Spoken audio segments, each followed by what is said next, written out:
ठीक है।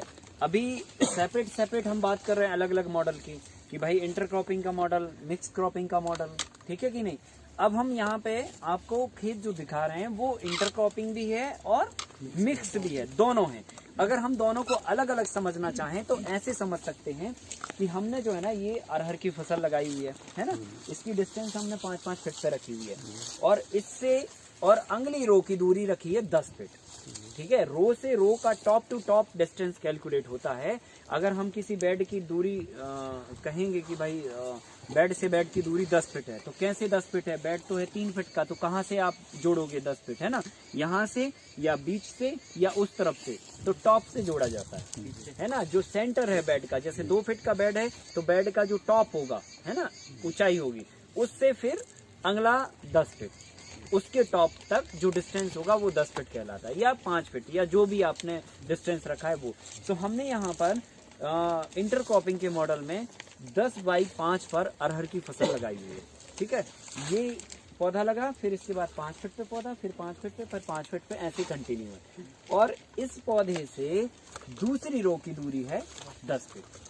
अब 10 फीट के बीच में हमने क्या किया, ये जो बेड है ये 2 से 2.5 फीट के डिस्टेंस का बेड बनाया, फिर उसके बाद 2 से 2.5 फीट का ये बेड था, और फिर उसके बाद 2 से 2.5 फीट का वो बेड, है ना। सो 3 फीट का बीच में निकलने का रास्ता होता है और 2 फीट का बेड होता है, सो वो 5 फीट होता है बेड टू बेड।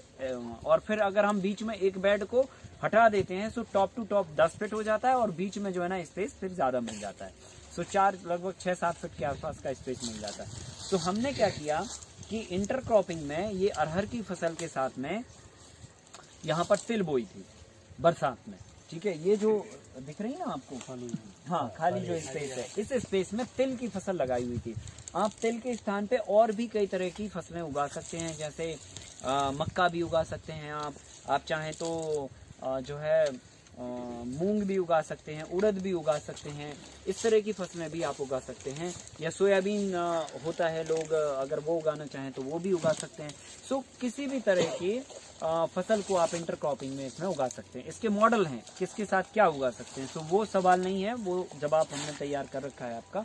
सो ये हमने इंटरक्रॉपिंग में ये फसल उगाई। अब ये हो गया सेपरेट इंटरक्रॉपिंग की बात, कि भाई एक बेड पर हमने एक फसल लगा दी, उसके बीच में जो दूसरा बेड था उस पे हमने दूसरी तरह की फसल बो दी।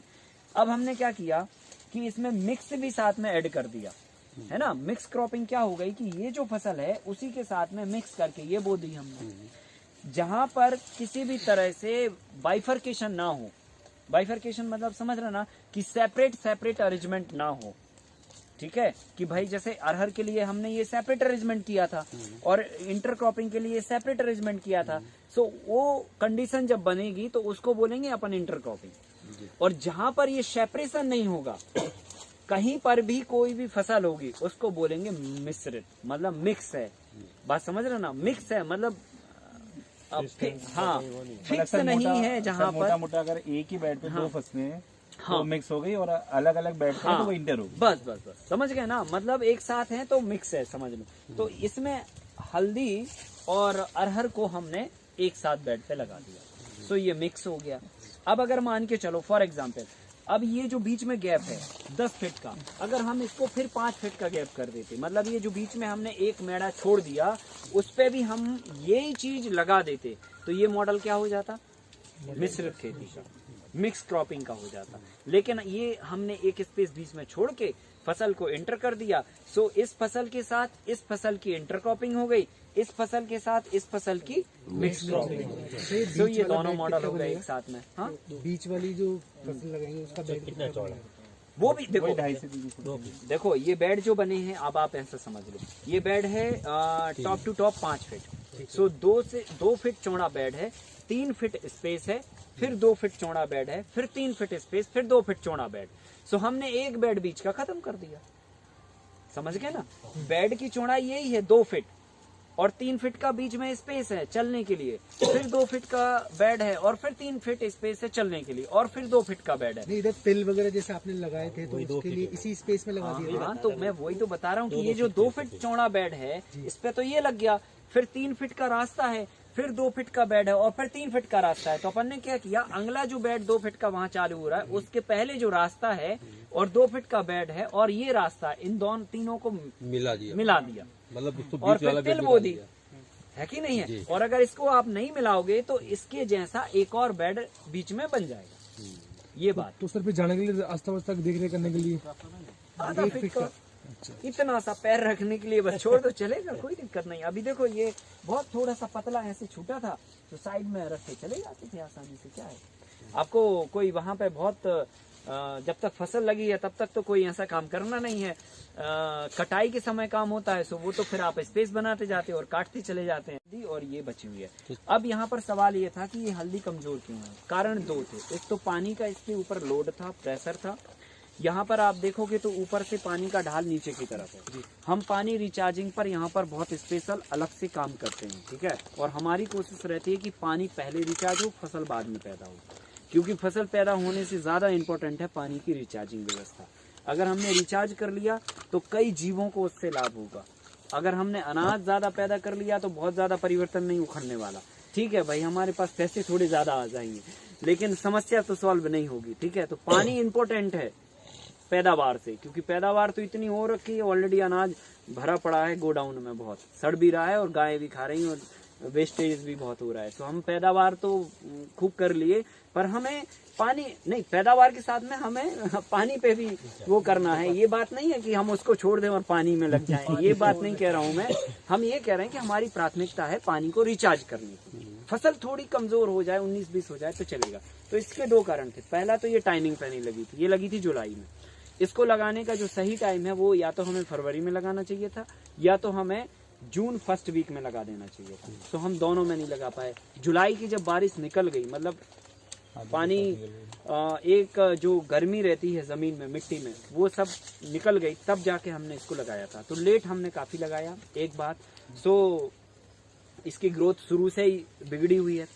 और ये जो फसल थी तो हमने गर्मी में इसको काट दिया था और जैसे ही जुलाई आई तो इसने पूरा अपना शेडो कर लिया। तो एक तो कमजोर टाइम पे लगा, तो इसको और ज्यादा मौसम से सपोर्ट मिलना चाहिए था। सो सपोर्ट ना मिलने की बजाय जो है ना, इसने वो सपोर्ट को भी ब्रेकअप कर लिया। सो वो पिट गई, इस प्रकार से कहना चाहिए। और तीसरी बात, कारण ये रहा कि पानी का जो प्रेशर है वो बहाव है ऊपर से नीचे की तरफ। हमने बेड बनाए हैं इस डायरेक्शन में, सो पानी का जो प्रेशर है वो हमारे खेत में ही होता है। प्रेशर न्यूट्रलाइज होकर खेत के बाहर नहीं जाता है। सो वो प्रेशर भी इसको झेलना पड़ा। सो ये 3 कारण रहे जिसके कारण इसकी ग्रोथ प्रॉपर नहीं हो पाई, और कोई वजह नहीं। आपने 90 डिग्री एंगल पे ये जो बेड बनाए हैं, हाँ। इससे आने वाले टाइम में मतलब पानी ज्यादा रिचार्ज होगा या रिचार्ज होगा? ज्यादा रिचार्ज होगा। रिचार्ज होगा। तो आने वाले 1 से 2 सालों में पानी का अपन को कम देना पड़ेगा? नहीं, देना कम नहीं पड़ेगा। जमीन में पानी का स्तर बढ़ जाएगा। बढ़ जाएगा। तो कहने का मतलब यही हाँ, फिर आप पानी का इस्तेमाल कर सकते हैं। और दूसरा सर, ये जैसे जो फसल है, जैसे हल्दी की वहाँ पे फसल थी, वो तो काफी बड़ी हो गई थी जी। तो अभी ये उसको डिस्टर्ब नहीं करेगी? क्योंकि ये भी अगर मान लो 4 फुट ऊंची या 5 फुट ऊंची यहाँ हो तक आ जाएगी। जाती कोई तकलीफ नहीं थी। अरहर का जो फलने का जोन है ना, हमने क्या बताया, पौधा 3 स्टेज में होता है, एक रूट जोन, एक स्टेम जोन और एक फ्रूटिंग जोन। तो फ्रूटिंग जोन डिस्टर्ब नहीं होना चाहिए, मेन बात ये है। तो नहीं होगा इसमें? हाँ, क्यों, क्या है, यहाँ पे अभी यहाँ तक भी आ जाती ना हल्दी तो भी कोई दिक्कत नहीं होती है ना, क्योंकि फ्रूटिंग जोन आपका उधर है टॉप पर, समझ गए ना। अरहर कब लगाई थी? ये 2 साल हो गए, मतलब सॉरी जुलाई में लगाई थी लास्ट ईयर। तो सर ये हमने बात आपको बताई इंटरक्रॉपिंग की और मिक्स क्रॉपिंग, ठीक है कि नहीं। अब हम और दूसरे क्रॉपिंग पैटर्न पे बात करते हैं। पानी की रिचार्जिंग और इसकी बात हम एक सेपरेट टॉपिक पे बात करेंगे। किस किस तरह की विधियों का इस्तेमाल करके हम पानी बचा सकते हैं और किन किन तरीके की विधियों का इस्तेमाल करके हम इरिगेशन कर सकते हैं, ये सेपरेट टॉपिक है। सो पानी की बात नहीं, केवल पैटर्न की बात हो रही है, ठीक है। सो अगर हम किसी भी बात को सब्जेक्ट टू सब्जेक्ट समझेंगे तो बहुत अच्छे से समझ में आएगा, और नहीं तो फिर खिचड़ी मच जाएगी। नहीं सही, दाल किधर है, नमक किधर है, समझ नहीं आएगा। तो आपको ही समझाना है सर, समझा दीजिए। कितना साल तक रहेगा? ये 5 साल तक पूरी होने के बाद डायरेक्ट लगाया। इसको काटा कहाँ से गया था पिछली बार? ये यहाँ हमेशा यहीं से काटेंगे? नहीं, अब हम यहाँ से काटेंगे।